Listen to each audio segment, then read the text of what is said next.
And what's going on, Los Angeles, Bruin Nation, LAFB fam? Your Bruin dynamic duo back together again, the Thriller and Madman, for all of your UCLA football needs. And an extremely special episode tonight. We've gone live. We want engagement with our Bruin Nation, all of our community here that supports us, and we love you all so much.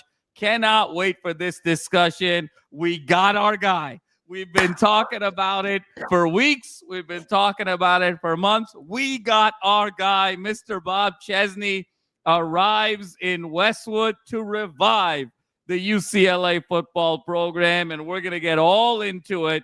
But before we do, my brother from another mother, Will, the Thrill Decker Thriller, how was your Thanksgiving? Welcome back, brother, and so great to see you. Man, what a welcome back to Los Angeles. I mean, touchdown last night. Get in my car. I'm tweeting out I'm nervous. Penn State looks like they haven't found their coach yet. You know, and maybe Kalani Sitake, maybe somebody else. We talked about it at Lakes. Chesney from Pennsylvania. They whipped on a couple guys. Lo and behold, Madman, we've beaten Penn State twice this year. We got our guy, ladies and gentlemen. We got our guy. What a hit. Bob Chesney coming to UCLA. He was right up there at the top of my list, your list, most of the fan base's list. And I think this is one of the days where I've been most proud of UCLA because the search committee got it right. We handled it really well. I was nervous he was going to fall through the cracks, especially with how good James Madison is this year. But Bob Chesney to LA, ladies and gentlemen, what a freaking day, man. I'm at a loss for words to start this off, man. This is a monumental day in the history of UCLA football, and I'm so excited to share with you and all of our listeners out there. Yes, sir. Monumental day indeed, Thriller. What a day to be, as Jared Neuheisel would say, what a great day to be alive and be a Bruin. We got our guy, Bob Chesney. As you discussed, Thriller, you know, we felt like it was sort of a 1A, 1B in terms of candidate list with Jedd Fisch, with Bob Chesney, but we were always a little bit nervous about Jedd Fisch being a flight risk. And so for that reason, I think for you and me, with all of the candidates out there, and think about all the open jobs out there, Thriller, 15 open jobs across the country, and you're looking at these teams with these massive buyouts, and you look at a team like Penn State, and you get rid of James Franklin, you're potentially going to get Kalani Sitake, but was Kalani Sitake that much better than James Franklin? You see all the drama that's going on with LSU. You see all of the drama that's going on with all of these other teams in terms of the coaching carousel. I think not only was this a monumental day for UCLA, but I truly believe that UCLA may have won the coaching sweepstakes nationally here, Thriller. Wow. Bob Chesney, there's a Cignetti effect here to unfold. Cignetti, of course, was the coach of James Madison, goes to Indiana, unbelievable success there the last 2 years. He takes all his players with him. Bob Chesney has to rebuild that James Madison program. And now they are one win away. The Sun Belt Conference Championship. If they win that game, they are going to the college football playoff. And I think it was such a beautiful move, a classy move on both schools' parts, letting Bob Chesney finish out the season with James Madison, go make that playoff run. I think all Bruin fans should be James Madison fans in the playoff and hope 100%. James Madison goes as far as humanly possible in this college football playoff, and we should be supporting them and their program with the utmost of care and emotion there. And then I think, Thriller, you said it best. The search committee, Chancellor Julio Frank, thank you for setting up this search committee. Thank you for bringing the adults in the room. Bob Myers, Adam Peters, of course, Casey Wasserman, a.k.a. the Bruin Bruce Wayne, as you and I have talked about, Eric Kendricks. This feels like a very astute football decision, Thriller. This is not going with the winds of the trends. This isn't trying to find the hot name and just go for marketing or as they say, going for clicks. This was a smart football move. Chesney has won at every stop, 21-5 at James Madison. And I think he comes to a situation in UCLA that I think epitomizes a lot of the same values of the universities that he's come from. And I think this is a historic day, Thriller, for UCLA. We may look back 3 years from now, 5 years from now, 7 years from now, and say that was the moment that it all changed for UCLA. Thriller, your thoughts? I am beside myself. I've been going crazy. Yeah. I've been Yeah, caps lock exclusive on all my texts, emoji exclusive on all of my communications all day. I am just through the roof and through the moon with this hire. I'm ecstatic, man. It's for a multitude of reasons. I mean, just this guy is a winner first and foremost. We want to see a winning product on the field after what, in my opinion, the Foster hire was one of the worst hires of the Power Four of the last 5 to 10 years within college football. You look at what he's done, and he started at the D3 level, a place called Salve Regina. If someone knows where that's at, by the way, let us know. He went 23-9 there, then went to Assumption at the D2 level, 44-16, took Holy Cross. I know that's in Boston, Massachusetts. Bill Simmons tweeted out today, an alumnus of Holy Cross, that he's fired up that he's coming to LA. He was on the Chesney train before a lot of us, given his ties to Holy Cross. 44-21 there. And then James Madison. The most impressive thing he did there was Curt Cignetti left and took 30-plus players with him. And he's arguably doing a better job than Cignetti did at James Madison. So the kind of next Cignetti hire that everyone's chasing, we probably just landed it if he's able to follow suit on what he just did. He's such a special talent. He is the number 1 ranked offensive and defensive line within the Sun Belt, which we have talked about at length. What has been the problem this year with the UCLA Bruins? It is the trench play. The Big Ten is a trenches conference. This guy is the number 3 defense in the entire country this year, and the offense is moving the ball at will. I've got so many questions like, can we convince Nico to come back? Can we maybe get Jerry New to call the offense as he's a defensive-minded coach? Will he bring some transfers with him like Cignetti did? You've got some talented players in this James Madison team. I'm looking at Wayne Knight, the tailback, over 1,000 yards on the ground this year. I'm looking at, defensive back play. We got a guy in we got a guy in Justin Eaglin, who has 4 interceptions this year, one of the best defensive backs within the Sun Belt. Can we get these guys in Bruins blue and gold coming to next year, man? So many questions, so much excitement. I don't know where to start. Lead me in the right direction. Yes, sir. Yes, sir. Oh, man. I mean, this is just going to be such a fun conversation. Thriller, I think we want to start here. I think twofold would be a good place is you said it best. How many players can he bring with him from James Madison? And I think the key here is going to be those offensive and defensive linemen, right? I mean, we've talked about it. This is a ground up rebuild in terms of the personnel we have. We talked about it at length.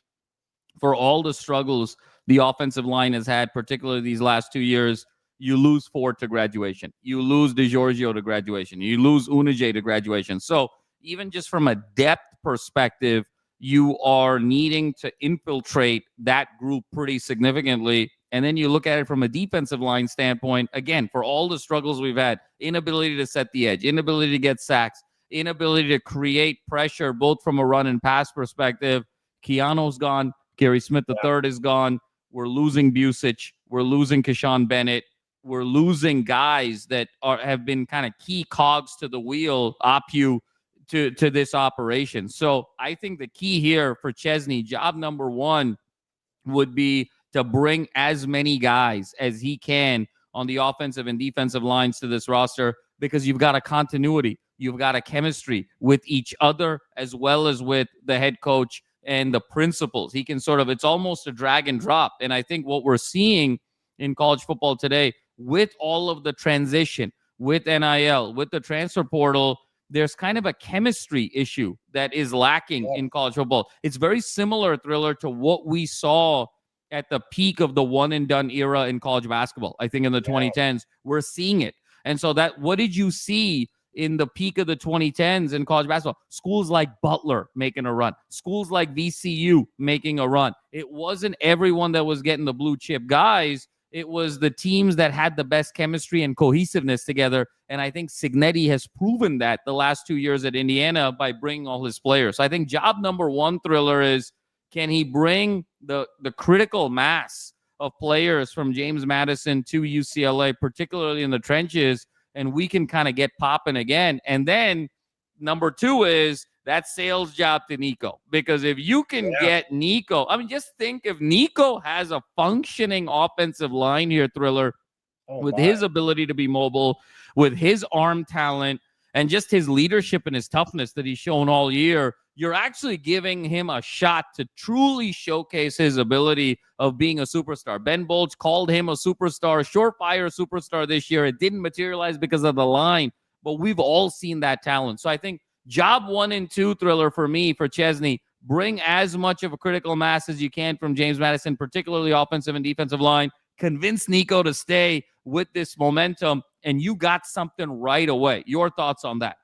I think it's a master plan. And what I like about bringing this James Madison group in is they know the philosophies of what Chesney already brings to the table. They know we bought in, we won a Sun Belt championship. Hey, we're in the college football playoff. You guys want to get to the college football playoff, follow us, listen to what he's got to say, and it rubs off on the team. You want winners in this building. And to have winners, you got to follow the lead with Mr. Bob Chesney at the helm there. If you can get Nico back with an offensive line, and yes, Bolch went out and said he was a superstar. We agreed, man. We were in agreement on that. There were moments where he was a superstar. The Penn State game may have been the best, quarterback game of any player at that position in the Big Ten this year. I'm being flat out serious. Yeah. With the weight on his shoulder and how much he had to deliver on third downs and big plays, Nico was sensational. But he didn't have the time, like you mentioned, throughout this year. What if we can get Quasi back? What if we can get Rico back with an offensive line? Maybe Jet Thomas comes in. We have different guys where the talent was there, but the coaching never lived up to that. And the schematics is everything. So I'm fascinated by that. What do you think about Jerry? We got T. Snell in the chat saying keeping Jerry is key for recruiting, but not sure he's ready to be OC. QB coach or tight end coach would be good. Would you like to see Jerry back on the staff? I know I would, because I think Chesney has never coached west of the Mississippi, coming out here. He's going to need some guy that has Bruin ties that can tell him what it's all about, while also kind of connecting him to different people out here. And I did one of these lives earlier this year, Madman, where Camden Jensen's dad, he's still committed to UCLA for the matter. He's a tight end commit. I go, what was the reason you guys committed? And he point blank said, Jerry Neuheisel is the reason my son is committed there. He was outstanding in the recruiting efforts, called them, made the pitch in person, did all the little things to make a Bruin and Bruin fans proud when it came to recruiting. I know he made me proud this year, calling some plays with Noel Mazzoni. If Jerry can come back, I think that would be a big win as well. What do you think about the odds of Mr. Neuheisel staying with the Bruins, especially with Jim Moore at Colorado State now? Thriller, I love the idea. Look, there's no one who bleeds more than UCLA, than Jerry Neuheisel and his dad, Rick. So he's the ultimate Bruin, and any opportunity we can get to keep him to be a Bruin is a significant situation for us in a very, very positive way. I think ultimately, Thriller, this is going to come down to Chesney, of course, right? Like he has to bring in his staff that he trusts, that he's gone to sort of war with, but also guys that maybe he's identified along the way as individuals that can complement him very well. Now, having said that, if there is one individual that you maybe want to hire, quote unquote, externally from your inner circle, from your vantage point, that one person would be Jerry Neuheisel. Because I think the combination of the continuity that Chesney can bring with his players and his system, together with the long-term continuity that you're going to get with Jerry Neuheisel, because this is where he wants to be, and understanding what Bruin landscape is all about, and just speaking so passionately about the school and about the program to recruits. If you can sort of bring those two things together, my God, it's an incredible match made in heaven. Now, I think it's going to be interesting here. Neuheisel, I think, did a lot of great things.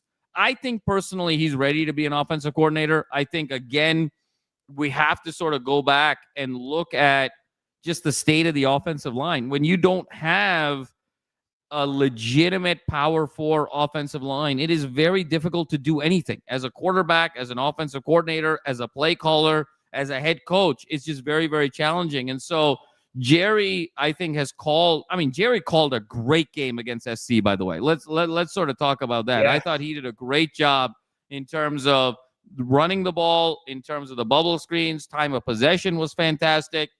I mean, no one thought we were going to be able to get into the third quarter. 1 minute left in the third quarter, still with a lead in that game. I thought he called a phenomenal game. Ultimately, things kind of snowballed there. But between the way he called the Penn State game and the 3-game winning streak, and then the way he called this game against SC, I think he's ready to be an offensive coordinator. It'll be interesting to see Mora. Is there a little bit of a bidding war here between Colorado State and UCLA? But his heart is with UCLA. So if I were Chesney, I would want to look and kind of create my staff in its entirety, in my own vision, in my own imprint. But if I'm going to bring any one person outside of that as an incumbent, it would be Jared Neuheisel.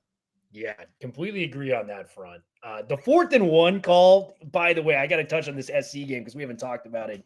You got 2 timeouts before the end of the half, and you do not go for it. You kick the field goal. It was kind of poetic justice. We didn't score again after that field goal. Yeah. Thriller, the one thing I'll say there, though, is, that was a big 3 points to go in with the lead. And I think when you've got the offensive line situation the way you do, 4th and 1, that's a tough down in distance for this team. Man. I know. But, I can understand going for the field goal there. You work the clock down and you take the lead going into the half. I think the game was decided really kind of end of the third, early fourth with those issues. But I think having the lead was a smart move. But nevertheless, Thriller, it just feels like it's a fresh start, doesn't it? I mean, this is just everything feels new and exciting now moving forward. And I think the possibilities here are endless. Look, in so many ways, the board has been completely reset from 2021 onwards, right? Like any school that's done sort of anything pre-COVID, it almost doesn't matter. It almost feels like it was a different sport pre-COVID. Everything that was associated with NIL, everything that's associated with the transfer portal, everything that's associated with the revenue share, all of this stuff has been 2021 and beyond. And so this is sort of a moment here. And I think all these recruits and all of these players and all of these players' parents and guardians and advisors are basically saying, look, we don't really care what you've done as a program pre-COVID. First of all, our kids were in middle school and elementary school at that time. And second, it was a completely different world. And so this board has now totally reset in this sport. And I think we can take that fresh approach as UCLA football now moving forward with Bob Chesney. This was a mature hire, Thriller. I also love the process. It was quiet. They knew exactly what they wanted to do. They identified their target and they got him. And I think it just showed a tremendous maturity. I think the search committee hit a home run. I think the process, I think the outcome, everything about this was a home run. And I'm very, very grateful. And we all should be to Chancellor Julio Frank for having the fortitude to say, you know what? I'm going to bring in an independent search committee. In addition to a search firm, in addition to the athletic department, I'm going to bring in an independent voice to really guide me here with UCLA Bruin experts in football, in athletics, in knowing how to run championship organizations like Bob Myers. And it was a home run all around. And I think that gets you so excited because now you have a chancellor that made a really good decision strategically in terms of this search. The outcome is really good. Chesney is everything I think we want a coach to be. Success at every level, deep experience as a head coach. Like we always said, you'd rather have an individual, I think in today's day and age of college football, who has been a head coach for 10 years and is leveling up in terms of, power four, in terms of program, than necessarily sort of a lifetime coordinator at a power four spot that's leveling up the head coach. I just think the head coaching job now is so different. And so there's such a gap between being a head coach and being a coordinator in today's college football that you'd rather want that lifetime head coach who's won everywhere and now is leveling up. And so I'm just through the moon here, Thriller. I'm absolutely through the moon. This is going to be a very special offseason. We got signing day here in 48 hours. We can't really expect a ton. I think we're going to sort of sign our guys and whatever the case may be. But this is the year of the transfer portal, particularly the JMU transfer portal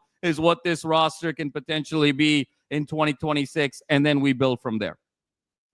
Yeah, man. And I think it's fascinating from a dynamic of how we can line up against USC, where you got USC, kind of finesse offense, air the ball out, where Chesney's teams are tough defenses, hit you in the mouth, kind of those mentally tough teams that we feel like USC is kind of lacking. A lot of the Big Ten feels like it's lacking. So that'll be an interesting dynamic. Maybe we just found our Bo Schembechler hire compared to the Woody Hayes on the other side. Like, this could be, the start of a very cool rivalry between Chesney and Lincoln on the other side. I mean, it's classic UCLA, USC. Like, we're kind of the underdogs. Chesney feels like an underdog. I mean, this guy, kind of ran his way up the ranks. To borrow a Jim Harbaugh quote, Lincoln Riley was kind of born on third base to be a coach, if we're being honest. I mean, he inherited that Oklahoma job pretty easily after it went down from Bob Stoops. So I'm really excited on what this could mean for the UCLA community. We needed a shock to life, man. This year was frustrating for so many ways. The Deshaun firing, the Rose Bowl. I mean, we may never play there again. It's just a lot of things that UCLA fans, we kind of took for granted that are not necessarily with us. But Chesney provides stability for the immediate future and a plan moving forward. I felt like we didn't have a plan kind of with UCLA football in the middle of everything going on with the Tim Skipper stuff. So having a plan, we gave him 5 years on paper to kind of get this thing right, which I'm really excited about. I'm excited about, maybe the potential NIL packages that Wasserman and this committee have at stake with them. The transfer portal is going to be big. And you mentioned it with James Madison. We can get some guys. But, like, who doesn't want to play for a championship caliber coach? Like, everyone wants to go to the college football playoff. If this guy does what he's supposed to do, this next weekend coming up, we're going to have a coach that has been to the college football playoff. Like, that's all we're looking for UCLA. And it's just a very proud day. I think this is the proudest day for UCLA football, maybe since the Jim Mora, middle 2000s years, where we were whooping up on SC. We had all these stuff going on. By the way, Eric Kendricks in a Niners jersey. Can you believe that? I'm so hyped about that as a 49ers faithful. It's just a great day, man. And it's always an honor getting to do this with you, but especially on days like this. No, especially on days like this, indeed, Thriller. And I think T. Snell brings up such a great point. And thanks, everybody, for your support. And we're just so grateful for all of you. And we just, Thriller and I, before I talk about T. Snell's specific comment, just want to provide the best Bruins content to our capability. All we want to care do. So much about UCLA. We bleed it. We'd be so grateful if you hit that like and subscribe button on YouTube to continue to allow us to build this community. Thriller and I always talk about it offline. It's UCLA to the moon, and that's what we're here to do. And just like Bob Chesney is building a program brick by brick, we want to build this community brick by brick. Because when we're soaring, when we're soaring in all the sports that we care about, this is the place that you call home and you come to for all of your Bruins sports needs. But I think T. Snell nails it here, Thriller. Like, think about, we had no coach this year, and this is a recruiting class that's still sitting at number 42. What does that tell you? What does that tell you about this day and age in terms of NIL and what players value and what they want? They want to be in a big market. They want to be in a university that has a deep alumni network that can set them up both on the field as well as off the field. And they want an opportunity to play in one of the two preeminent conferences, the Big Ten and the SEC. UCLA has all of that in spades. And so if you can be number 42 without having a head coach, and shout out to sort of our recruiting team, Thriller, for, the patchwork job that they've had to do over the course of these last 3 months to keep this class together. You know how easy it would have been for all of these guys to just, go elsewhere. So the fact that they were able to do that, absolutely commendable and phenomenal. But if you can have a number 42 recruiting class without a coaching staff that was permanent, imagine what you can do with a guy that's one win away, and we hope he gets the job done. We think he's going to get the job done. They're favored on Friday. A guy that's been to the college football playoff. There's no reason UCLA should not be living in the top 20 in terms of recruiting classes from this moment forward for years to come. And if you can stack top 20 recruiting classes one after the other, and you have a really smart coaching staff, let me tell you, top 20 recruiting with really smart coaching outweighs top 10 and top 5 recruiting with just mediocre coaching. That's the nature of this sport. And so there's just so much to be excited about here moving forward. And I'm oozing with energy and confidence. UCLA has always been a sleeping giant, Thriller. We've always believed that with all of the 100%. resources and everything that's available to them. And I think the other interesting piece is I think people are going to get really inspired from an NIL perspective, particularly our older donor base. You know, a lot of UCLA athletics, folks don't realize a lot of our donors are older. And so they were a little skeptical about NIL and sort of this idea of giving money to players just, to play, and then maybe they move on. And, our donor base was a little bit skeptical and a little slow to adopt. But let me tell you what brings endorsement value is when a Bob Myers says this guy's good enough. When an Adam Peters says this guy's good enough. When a Casey Wasserman says this guy's good enough, the rest of the donors are going to listen. So I expect our NIL war chest to elevate. I think Chesney is also a wildly charismatic guy, and at 48 years old, I love his age because he's young enough and he's hungry enough to want to do great things. But he's not 32 either, where he's been around the block. He's been a head coach for over a decade. He has that perfect experience, that perfect blend of youth and experience, I should say. And I think the donors are going to see that. They're going to resonate with it. Our NIL war chest is going to go up. And look, Indiana has shown us. Think about the Indiana football history the last 80 years and compare it to the UCLA football history the last 80 years. It's not even close. UCLA football history is significantly greater than Indiana. Look at what Cignetti was able to do year one. And so I don't want to put that level of pressure on Chesney, considering we have to overhaul this entire roster. But look, the idea of UCLA playing in a college football playoff game by year 3 of the Chesney era is not something to me that is so unfathomable that it isn't possible. I think it's very possible. I think it's very plausible. And I think he's got to just take the steps to be able to get there. Your thoughts, Thriller? Yeah, I think that's a great transition question as well. And we got some really good questions in the chat we're going to get to in just a second. But, what does success look like for year one for Bob Chesney? And I think, flipping the script, having a team out there that you can be very proud of, I think Cignetti is kind of the ceiling of what you can do in year one. And I know a lot of people are directly comparing, Chesney to Cignetti, given their ties to James Madison, given how successful they've been in different spots. But I think success for me is about 8-9 wins year one, kind of what he did at James Madison in his first year. And if by year two, through sheer will, through transfer portal, we're in the hunt. We're a top 20 team. We got a shot for that college football playoff. I think that is like grade A success. The committee would be very happy about that. And I want to give a shout out to the committee. I think Adam Peters played a massive part in this because he's at James Madison in Virginia. Where is Adam Peters at in the NFL? The Washington Commanders, they play in Virginia. I'm sure a lot of these secret conversations were happening very far away from LA, with Peters being out in the DC area, probably taking a couple extra trips down to James Madison and seeing what's going on there. So Peters is the NFL guy, the football guy of the bunch of the committee. So I think Peters was probably the leader in the clubhouse when it came to making that connection to a guy like Bob Chesney and getting the job done. So let's keep these questions going, man. We got a sick one right here from Susie Noel. When do you think we will find out which assistant coaches he will bring with him, Madman? Look, great question, Susie. I think first thing's going to be first here is we've honored that commitment on both sides that he finishes out, his time at James Madison. And so presumably, I think, all focus is going to be on the Sun Belt Championship on Friday. If they win, they're in the playoff. I think he'll probably do a little bit of double dipping in between sort of a Sun Belt Championship game and that first round playoff game. Well, he'll start assessing and thinking about his staff. But I think his focus is really going to be on finishing out that JMU season. I would love to see JMU kind of be the darling of the playoff and go as far as humanly possible. They're probably going to be the 12 seed in this playoff, so they'll probably have to go on the road to a 5 seed, presumably.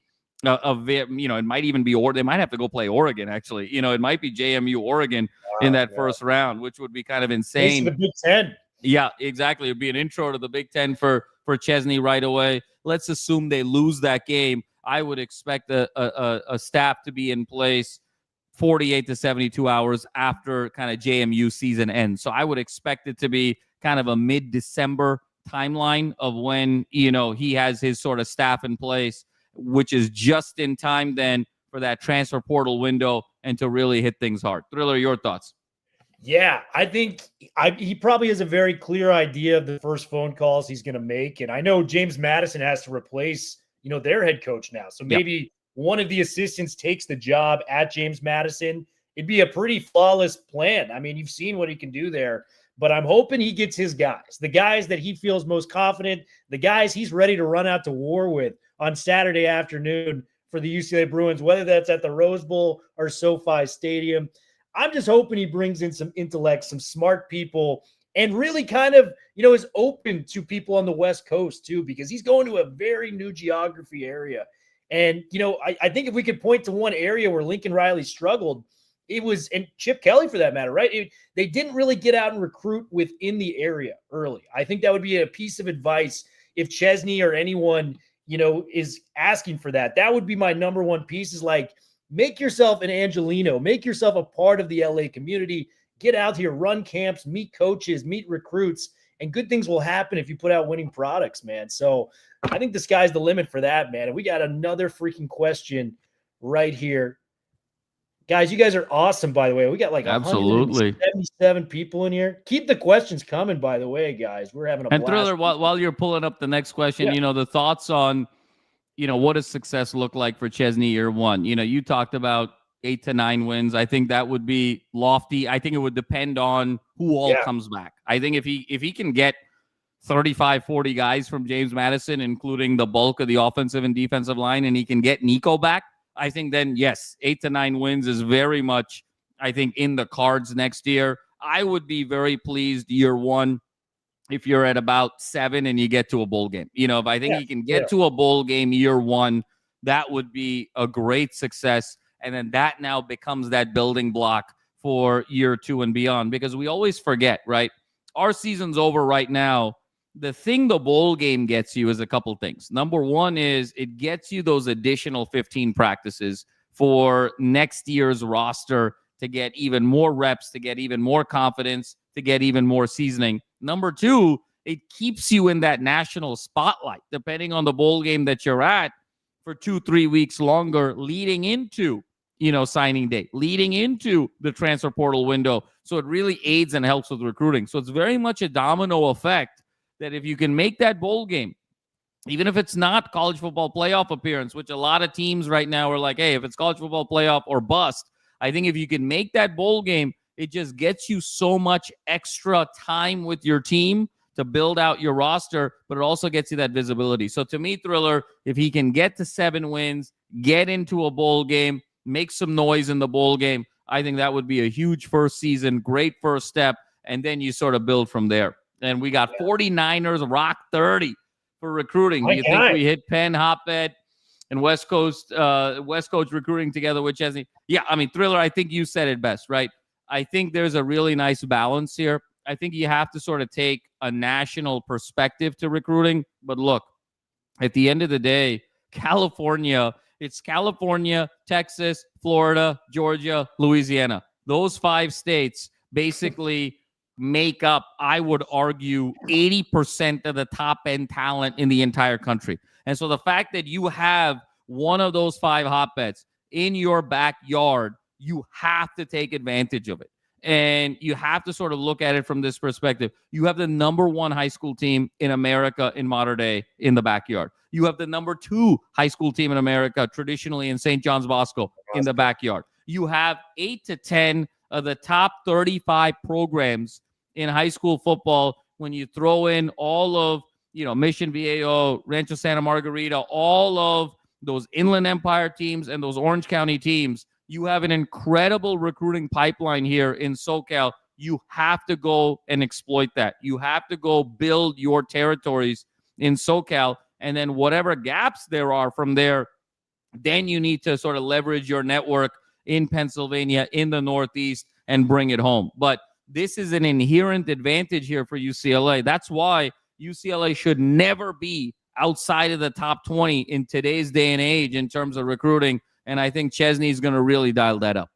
Yeah, I completely agree, man. Like just getting out and touching base with these people because, like you said, all the talent in the world is in Southern California. And it was frustrating. I think that was one of the biggest gripes with Chip Kelly was like he just was unable to recruit. I remember Mason Graham, like a top 5 pick in the NFL draft. His dream was to be a UCLA Bruin. Yeah. And Chip Kelly kind of blew him off. And you see what he did at Michigan. He's standing up Jalen Milroe in the semifinals of the national championship and just making plays all over. So if Chesney is just approachable and gets out there and talks to the people, I think great things are going to happen. And it's such an exciting time. And we got a question with T Snell that I'm actually very interested in learning more about. It's what type of NIL promises did this search committee make, to a guy like Bob Chesney coming here? Because let's be honest, this guy had options. I'm sure Florida, when Lane, kind of spurned, the Gators, I'm sure they reached out to him. They took John Summerall, who's a great coach. But I'm sure, like, if he waited this out, knowing that James Madison's making the playoffs, Penn State and Florida were probably on the table there. He ended up choosing, going to UCLA, which we love. But what kind of commitments were there? Because I think Chesney, for all it's worth, I mean, he could have had a lot of different jobs, but chose UCLA. I'm wondering what that looks like. What does a successful package for you looks like with our guy, Bob Chesney? Yeah, Thriller. I mean, I think it's interesting, right? It's a great question. And I think we have to sort of answer this holistically because, in all honesty, I think Chesney was looking at UCLA and he was looking at Penn State. And I think if we're being completely honest and transparent, which we always are, given that he was a Pennsylvania native, I have to believe that Penn State was kind of his first choice. Now, I think Penn State was dilly-dallying. And I think that played a big role here. And I think Penn State's going to live to regret that decision. Let me tell you, because I think Kalani Sitake is a wonderful coach and a wonderful man. But to go through everything that you did in terms of firing James Franklin, $50 million buyout. That buyout now was reportedly down to $9 million because he got another job with Virginia Tech. But to do all of those things and pay that dead money to go from James Franklin to Kalani Sitake feels underwhelming. And if you're going to pay Kalani Sitake $11 million a year, if you're Penn State, that feels like a lot for a guy that never made the playoff at BYU. I mean, so let's kind of be honest there. So I think Chesney saw the situation at Penn State, saw they were dilly-dallying and said, you know what? I'm not going to take any chances there. It's a great job. I'm from there. I want UCLA. Now, having said that, there's no way he takes the UCLA job without some commitment from an NIL and a resources standpoint. And I think Bob Myers, I think Adam Peters, and I think Wasserman in particular put something very compelling together. A lot of reports came out with Lane Kiffin this weekend, right? In terms of Ole Miss, in terms of LSU, in terms of Florida. Reports are LSU offered Lane Kiffin a package of $25 to $30 million for players on an annual basis. I don't think UCLA is sort of in that ballpark, but I think a credible number in terms of NIL resources. Look, UCLA has a ton of super wealthy, mega wealthy alumni. This is just a matter of kind of getting them honed in and focused to football and getting them bought into the vision. I think it's very doable for UCLA to be in that 10 to 12 million range. And I think if you can go 10 to 12 million with great coaching, with that Southern California hotbed, with finding a lot of diamonds in the rough potentially, I think that makes you a very credible program moving forward. And I think clearly the commitment is there, because if the commitment wasn't there, Thriller, let's be honest, I don't think Chancellor Frank would even create the search committee. He'd be like, you know what, Martin, just go hire the next guy. The fact that he is hearing the noise, he is hearing that this needs to be dialed up more, him putting that search committee together is a signal of commitment. And I think Chancellor Julio Frank sees the value that athletics plays to a larger university. He has said that many times publicly about the value that athletics plays. He always likes to mirror a university as being the best version of society. I've heard Chancellor Frank speak a number of times, and athletics plays a huge role in what that best version of a university looks like. He also came from Miami and understood what big-time football looked like at Miami and what that meant to the donor community, to fundraising, the university engagement, to the brand, all of that. I think he sees all of that. I think the level of resources and commitment is going to be significantly elevated. And I would estimate that we're sort of in a 10 to 12 million type of of world here where I think we can get the donors to pull that together. Yeah, at 10 to 12 million, like you said, I think what made Chesney so attractive is a coach that punches above his weight class, that can develop it. Similar to Cignetti, right? Where it was like, this guy is whooping teams' asses with, 3-star guys and transfers. It's really awesome to see what he's doing. He's got the number 2 team in the country with this. I mean, he got Mendoza in the transfer portal, but you look at last year, he turned Curtis Rourke into an NFL pick and all these different guys, and Elijah Surratt is, enticing as a wide receiver prospect right now. But it's just, yeah, I agree. 10 to 12 million. If you can get to that point, Chesney should have more than enough in the war chest to, just get UCLA back and punching these teams in the freaking mouth out there in the open field, man. We got a $5 donation. Shout out to our guy, TL Marshall. Not excited until I see his support staff. Never heard of him until a week ago. The man has never recruited the West Coast. I'll take this one off the rip. I think in today's NIL world where it's pay for play, ties don't mean a whole lot, as well as recruiting, I think, means a little less, unless if you can kind of facilitate the different guys coming in. We all like the recruiting classes that come in, but I would probably argue about 50% of those guys that commit to a school don't finish there anymore, given they're looking for playing time or some of these bigger universities. So I think that's kind of my 2 cents off the rip with that. Do you think that's like a fair sentiment when it comes to recruiting? No, absolutely. Age? And I TL Marshall, first of all, thank you so much for the support and the time. We're so grateful, and you guys can do anything you want with a Monday evening here, and to spend it with us for 40 minutes, for an hour, it means a lot to us. And so very grateful to you. I think it's a very fair point. My counter to a very fair point is that think about the path that some of the great coaches in the history of college football, particularly in the 21st century, have taken. Bob Chesney's path is very similar, where guys have gone to smaller places and just consistently won. Think about Nick Saban. Okay, everyone remembers Nick Saban as Alabama, LSU, Nick Saban, Michigan State, Nick Saban. Nick Saban crushed it at Kent State. Nick Saban crushed it in his previous smaller jobs. He won at every level. Think about Urban Meyer before Florida and Ohio State. And obviously Urban has gone through, his issues in terms of, program ethics and whatnot. But Urban Meyer put Utah on the map, remember. Urban Meyer in 2 years at Bowling Green was 20-4 at Bowling Green. He won at every intermediate stop before he got to where he needed to get to. And so that is sort of the DNA of these coaches. Think about Curt Cignetti, won at every stop before he got to Indiana. So that is what we're so excited about, is because, again, winners win. And, to me, I'm less concerned about the level because, at a place like Holy Cross or a place like James Madison, you're still competing with the same pool of talent, right? It's not like, you're going up against lesser competition relative to your program. It's same competition in that program, and you won at every level. So assuming talent is somewhat equal, there's clearly a magic to how you're approaching building a program from a recruiting standpoint, from a schematic standpoint, X's and O's, culture, and so forth.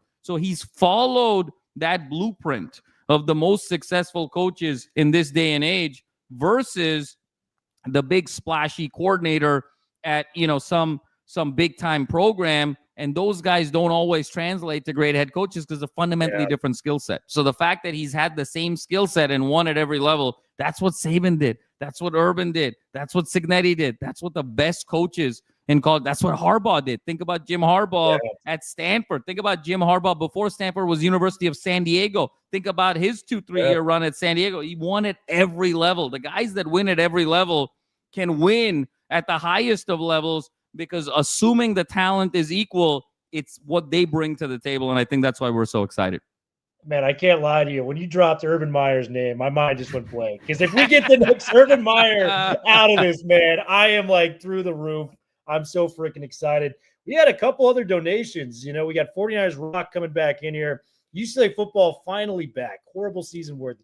Do you know how much that means to hear that UCLA finally back? We got the fan base very fired up around it. If is deal done, if Sataki falls through, Penn State re-entered. I got a theory with Penn State, man. I think they consider themselves a top 10 team. And, you look at the names of the candidates that they really were interested in. It's like Kurt Signetti, Kalen DeBoer. Like, they were going towards Giants. And I think the Chesney thing kind of slipped through the cracks for them, because I think they're looking at, like, we need to be Alabama, we need to be Michigan, instead of looking for purely the best coach. And I think that's where UCLA got it right. Like, we talked about all these coordinators like Tosh Lupoy and Will Stein and Tony White even at some point. And, I'm embarrassed to say we were talking about DeAnton Lynn earlier this year, things like that. But I think where UCLA got it right was, like, we just need a flat out winner, like you were just talking about earlier. And I think that's exactly what we did, man. Like, we really reached the ceiling of this hiring process. We got to let it play out. We got to let the balls roll out on the field and get our team ready. But madman, like, let's just take a moment to appreciate. I think we got the right guy on paper, and we did everything we were supposed to do. It's such a beautiful time to be a UCLA. No, it really is. And I'm sort of basking in the glory. And Rock and Rand, thanks so much for the donation and your participation. You've been a great friend and mentor, over the years. I've been on your show, had the honor to be on your show. What an incredible show you have, national show to sort of talk SoCal, college football. And it's always such a fun time and a privilege for me to be on your show. I think it's a great point, because the ink hasn't signed yet, right? We're still waiting for the end of that Sun Belt championship to sign.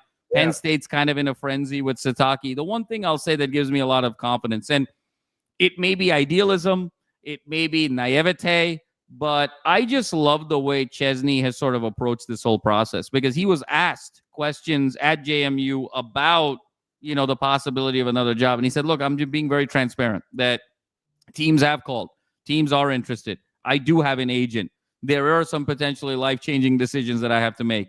And just the honesty and transparency with which he answered all of these questions, to me, shows that he's a man of a ton of ethics and a ton of character. And I think in a situation like this, where he's sort of committed verbally to go to UCLA, I think for him to renege on that would, I think, go kind of counter to sort of who he is and how he's approached his entire career. And I think you never want to be in a situation where you are so publicly the third or fourth or fifth choice of a program. That's not a great place also to start a program, because the moment something goes wrong, no matter how big the contract is, the fans are going to turn on you very quickly in that regard. And I think a lot has come out. Sataki has been a big name, of course. A lot of conversation around Josh Heupel was kind of the original sort of thing. And Heupel kind of said no. So then they went to Sataki. We've been talking a ton about a bunch of NFL guys that they were going after. They went after Signetti. Signetti re-signed. Missouri coach re-signed. Matt Rule re-signed. I mean, you're at the point now where you're kind of 6th, 7th, 8th option here.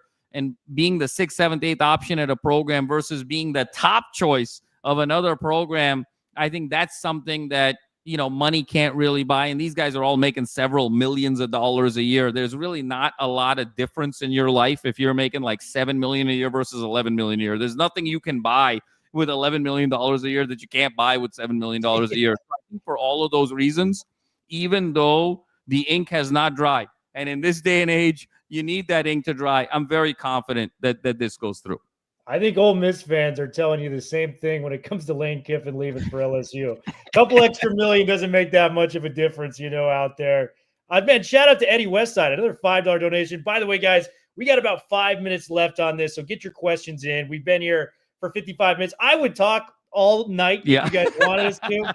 But my man's got a kid back at home. I got to get some work in before we leave, but just a memorable We're just overwhelmed with the support, and this means so much to us because, Thriller and I do the recordings and we, kind of put all the content out. But I think Thriller, this has maybe inspired us to do more live shows, and engage with the community. And we were joking before off air. We're like, Thriller, if it's just you and me for 45 minutes, it'll be just as much fun. If it's 2 or 3 people, it'll be just as much fun. But to see 240, 250 people, it's really overwhelming in a very positive way. We're very thankful for all of you.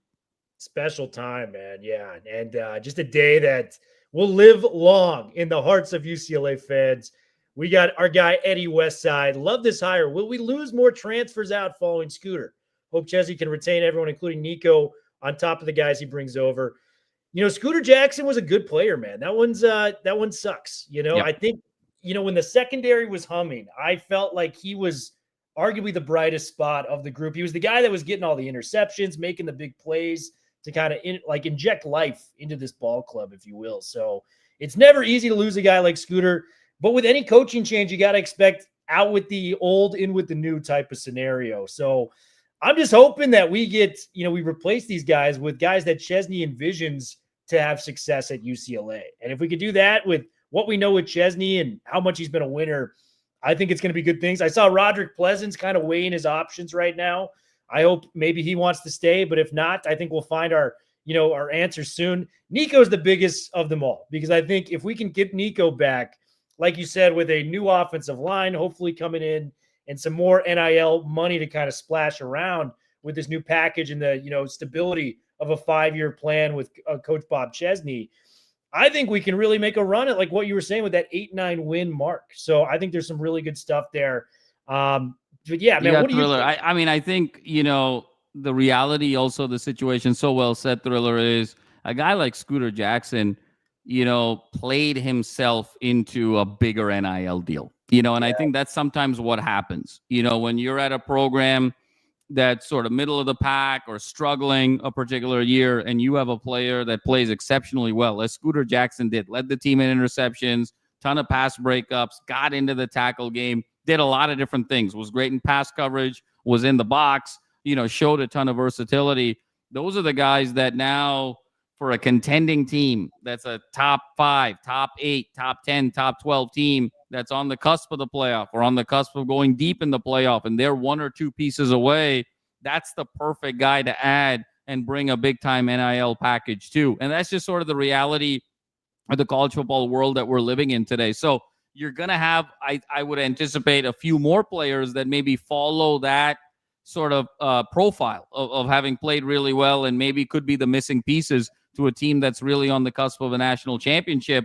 But I think for Chesney, you got to understand that in terms of where they're coming from. But I think for Chesney, priority 1A and priority 1B is bring as many as you can from James Madison, particularly in the trenches. And how do you keep Nico? Because I will tell you, there are not many quarterbacks in the country today that are significantly better than Nico Iamaleava. I mean, even if you look at the top quarterbacks in the country this year that are eligible for the NFL draft, when you think about somebody like a Fernando Mendoza, when you think of somebody like Pavia from Vanderbilt, when you think about Mateer from Oklahoma, when you think about Jaden Mayaba, when you think about all these guys, and you look at Nico Iamaleava with a credible and a decent offensive line, he's as good as any one of those guys. And so you have a really centerpiece here that you need to prioritize keeping with that group. So that's priority 1A and 1B. There's going to be, some folks that leave. That's just sort of the nature of the game. But I think if you can execute on priority 1A and priority 1B, you're set up in 2026 right away. I'll give you one last question. If there's one guy you could bring back outside of Nico on the roster, you're like, I need him, I want to bring him back. I've got a different answer than you think I'm going to give, but I want to hear what you got to say. For me, Thriller, I think the one guy I'd love to see, again, with the right offensive line and what he can really do, is Gilmer.